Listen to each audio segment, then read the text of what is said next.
Hello, everybody, and welcome to a new season of Board Table Talk. It is the January episode. Today, I have on board President Erica Hermans and Superintendent of Schools, Mr. Rizzo. How are you guys today?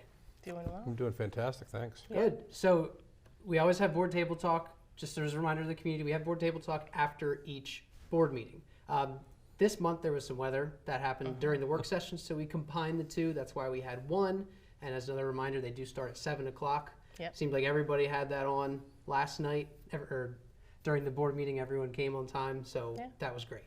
Yeah, I think it worked out well. So, and hopefully it allows for our families to be able to, not go too late into the night to be able to watch these meetings. Yeah, and January usually means there's been a reorg, so there's new members. In the beginning of January, there's somewhat of an onboarding process for the new team. And the new members, just as a reminder, are Sagar Sharma, Heidi Goldsmith, David Lackey, and Teresa Westwood. Can you talk a little bit about that onboarding process in January? Yeah, so I would say Mr. Rizzo and I, we kind of really partner on this. So I'll give you a moment to kind of fill in anything that I don't share. Yeah, sure. If you want me to start, Yeah, I can go start. And again, the goal is to get them as prepared as they can be for the first meeting, and that means having access to the budget. That means having access to our org chart, so they know who's responsible for what buildings and what roles, what it means to be a board member, what the policies are that govern their actions during board meetings. So a lot is scheduled to get them ready in a very quick amount of time. So once the reorg starts, or once the reorg is done, and we know who the new board members are, we're working hard to get them up to speed. We have about a month and a half to give them everything they need, which involves building tours. I do an orientation with them that is about an hour and a half or so long early on in December once they're on. The IU does a few things, and then there's PSBA required trainings as well. So there's a lot that is going on to get them onboarded as much as possible, so that whenever they sit at the table for that first meeting, they at least have a general working knowledge of how processes occur. And the nice thing last night, for those that watched, Erica provided a great kind of overview of how board meetings work and just kind of our process and procedure while we work through the meetings. Yeah, it's important, and I remember sitting at the table at my first meeting and, of course there's always going to be some nerves associated with any type of new venture that you jump into. So I wanted to make it as comfortable as possible for them. But, kudos to the administration for as much as they did in terms of having the orientation, like Bob mentioned, the building tours and, being able to go out there, meet with the building administrators, principals, and I think it was at Limerick Elementary, right? Was it? Where the lunch occurred. Where the lunch occurred. Yeah. So, we really appreciate our administrators for taking time out of their day for managing the day-to-day business of the district to be able to, build some relationships with our new board members. Yeah, and your department played a big role in that. I mean, you put the video together. Erin has worked very hard to kind of do the communication piece, and I'll tell you, it's important to us because we get to know those new board members. We get to know them a lot faster than if we just sat at the table with them in January. So it's been good for us as well. Yeah, it seemed like it worked very well. The board meeting went very smoothly. Yeah. And at the board meeting in January, it's Board Appreciation Month. So from myself, thank you very much for all you do for the community. It's so hard, I'm just not one that's really good with recognition, receiving recognition and feedback like that, because this is really an honor for me to serve in this capacity. I've held a lot of volunteer positions, and being a school board director and being able to positively impact as many of our students and our staff in a positive way is what is a priority for me. So I appreciate that, but really, in my opinion, there's no thanks that needs to be had. This is just what I love to do. I see you brought something to show today. You want to show everybody? Absolutely. So yesterday night when we met at the board meeting, all of the board members were given a little portfolio with a picture that was drawn by one of our students in the district. So this picture really just warms my heart. And again, I don't know who drew it. I don't know if their intent was to draw me, but I'm going to say that this looks like a pretty good self-portrait of me, if I do say so myself, with the dress and the makeup and the long hair and the PC. So, but this is really why. And again, I don't like to speak for other board members, but I think it's really this, knowing that students are getting the experience that they deserve here at Springford, that drives what we do. That's awesome. So moving forward, on in January, we tend to see lots of retirees on the agenda. So if you looked at the agenda, there was, I think, about 10, 12 retirees on there. That's because of the early retirement incentive per the CBA. If you want to say anything about the retirees, I mean, congratulations, and we wish you all the best. Yeah, usually we have our largest number of retirees coming in January. And it's kind of fun for me adding up the years and acknowledging them. I mean, we have a lot of great teachers that have donated, contributed their lives and their life's work is working with students. And again, I've always said we teach students, not content. The content is the vehicle by which we do mentor students and grow students. And these teachers and these IAs that were on there last night, as well as all of our support staff, they've dedicated a significant portion of their lives. Over 300 years, I think, is what the number was last night. They've given it to Spring-Ford and given it to our students, and we just want to say thank you. And that's one very super brief way to acknowledge them, but wish them well on whatever that next journey is going to be for them. Awesome. So everybody saw that on the agenda. That is part of the reason, and good luck to everybody in their retirement journey. So into budget talk. Best time of the year. Administration recommends approval of the proposed preliminary general fund, budget for the 24-25 school year in the amount of $203,431,922. So where are we in the budget process now that it is into January, into 2024? Yeah, I would say in the very, very early stages.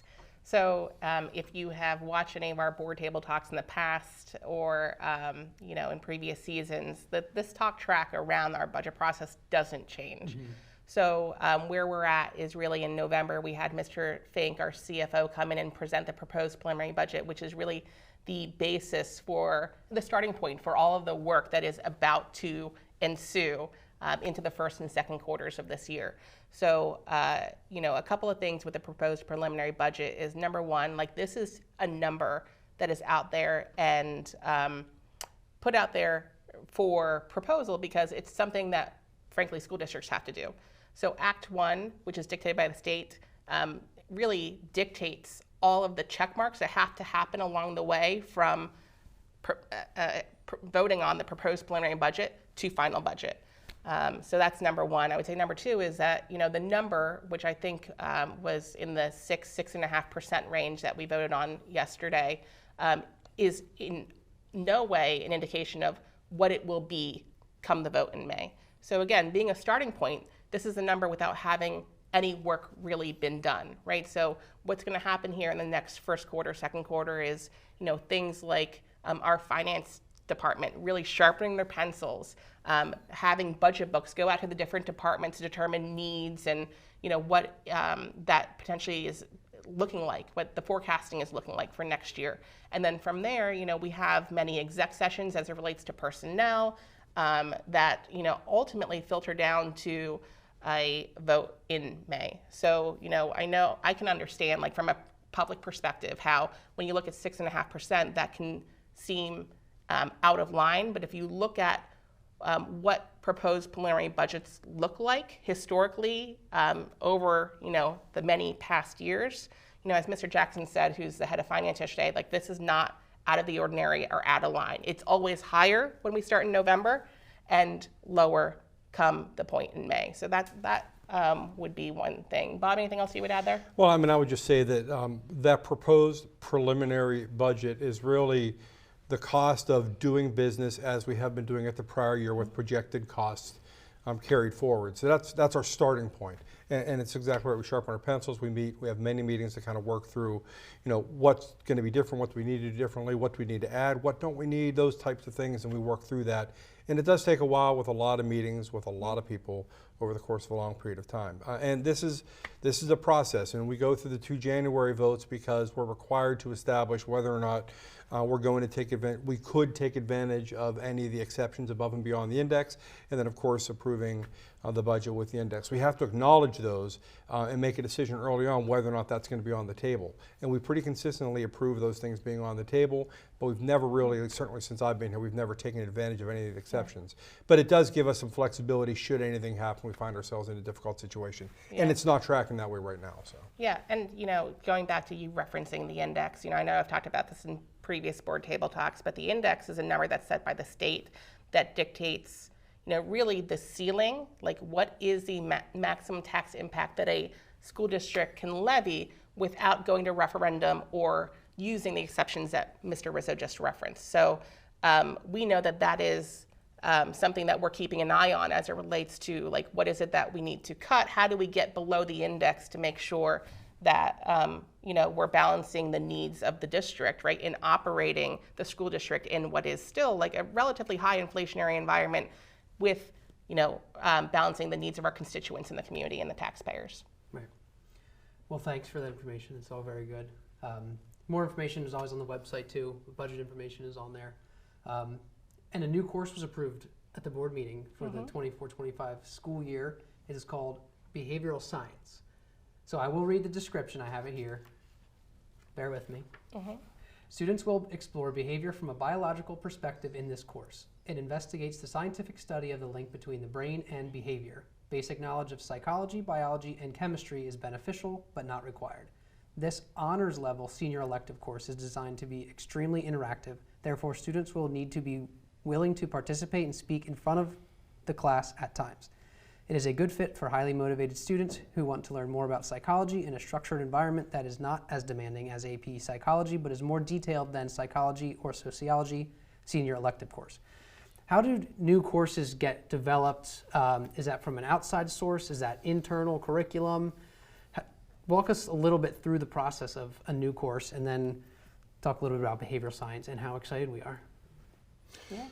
So the genesis of this motion is really about NCAA eligibility. So in high schools, once students hit 9th grade and their record starts to become, their academic record becomes more permanent, if they're looking to go to a college and play in sports, they have to have some of the courses that they're taking be approved by the NCAA clearinghouse.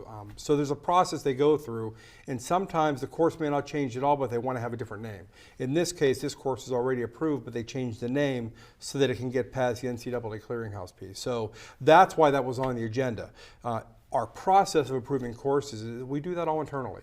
Our curriculum department, our curriculum instruction and technology department, they really work with the teachers, they work with coaches, they work with our content specialists, and they build a curriculum that is standards based that we feel is going to be able to meet the needs and check off all the necessary items from the state level, but also provide a very good experience for our students. Awesome. Yeah, I mean, I don't have anything to add to that.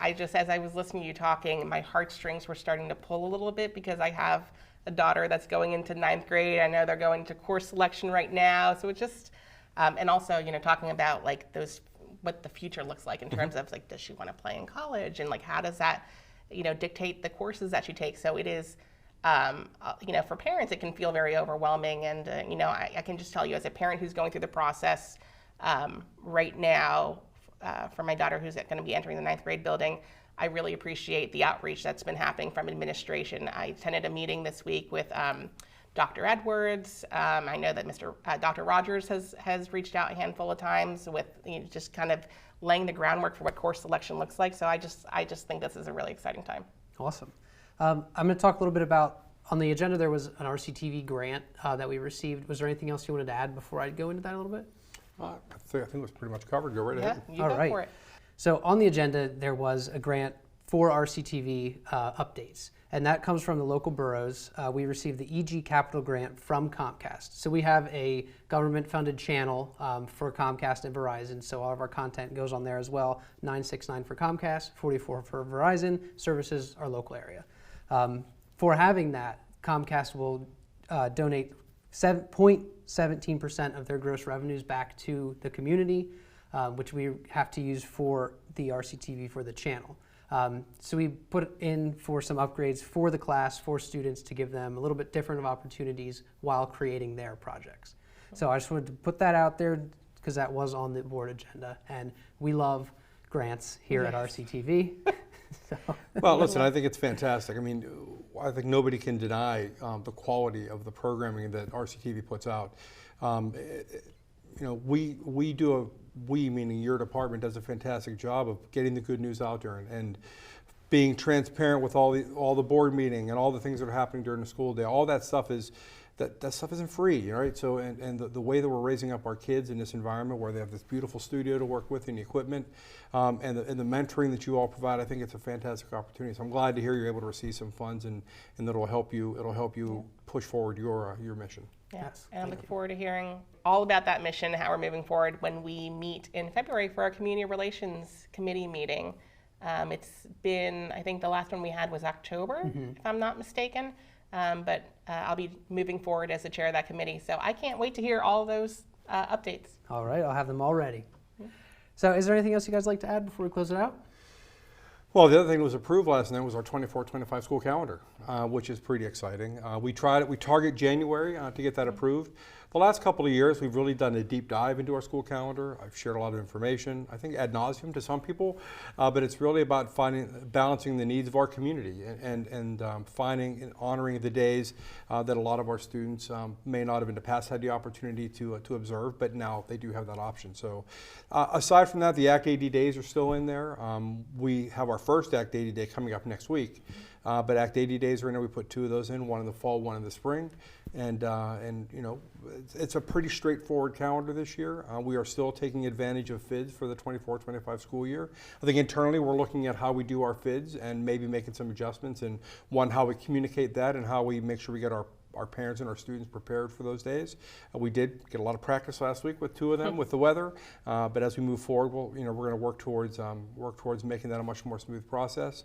But yeah, we're really excited about that. We have our graduation date established now, which is kind of a new trend for us, which is good. So I think that's going to be June 5th or 6th or something like that of 2025. So it's hard to think out to 2025 already, but yeah, so we're set for next year. We're situated and we're sharing that, and we're pretty excited. Awesome, and that'll be out on the website, right? That'll be on the website. Yep. Yeah. And, you know, I would say maybe the other thing from an update perspective is Spring City Elementary.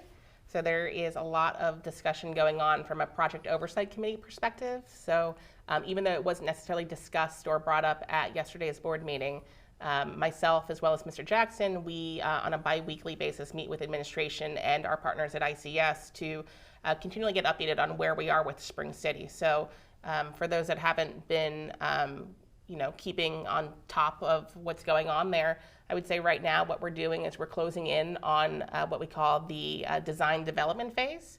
And we're eyeing another vote in April to move forward with the construction phase of Spring City Elementary. So right now, in order to get to the construction phase, we have to prepare for bidding.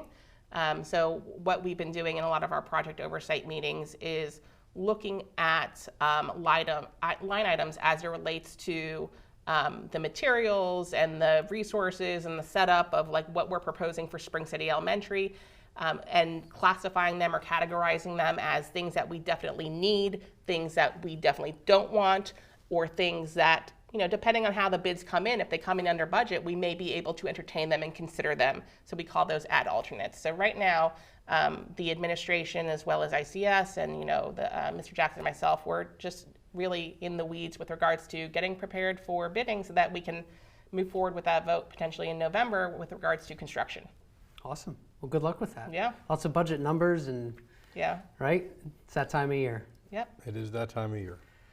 Thanks everybody for watching the January episode of Board Table Talk. We'll see you in February.